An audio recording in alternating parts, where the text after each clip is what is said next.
台湾客家话罗马拼音译本教材。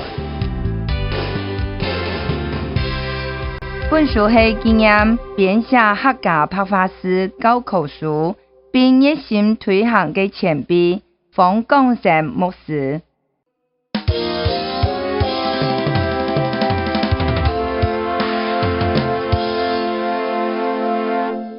第三课字音的特呢了的的特特呢呢了了的的特特呢呢了了哒哒他他那那啦啦得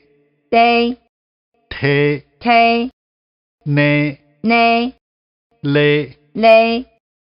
di di ti ti ni ni li li do do to to no no lo lo du du tu tu nu nu lu lu tai tai thai tai nai nai lai lai tao tao thao thao nào nào lao lao teo teo theo theo neo neo leo leo tia tia lia lia tiêu tiêu thiêu thiêu niu niu liu liu tôi tôi thôi thôi loi loi tuy tuy thui thui nuôi nuôi lui lui a a ta ta tha tha na na la la e a te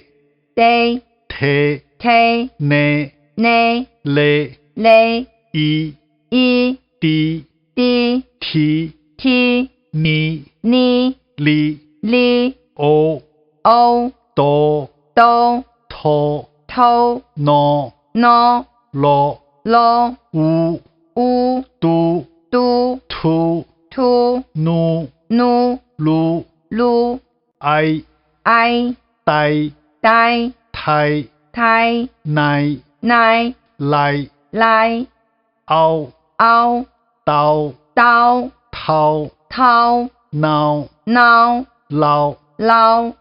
eo eo teo teo theo theo neo neo leo leo ya ya tia tia lia lia yêu you tiêu tiêu thiêu thiêu niu niu liu liu oi oi tôi tôi thôi thôi loi loi quy quy tuy tuy thui thui nuôi nuôi lui lui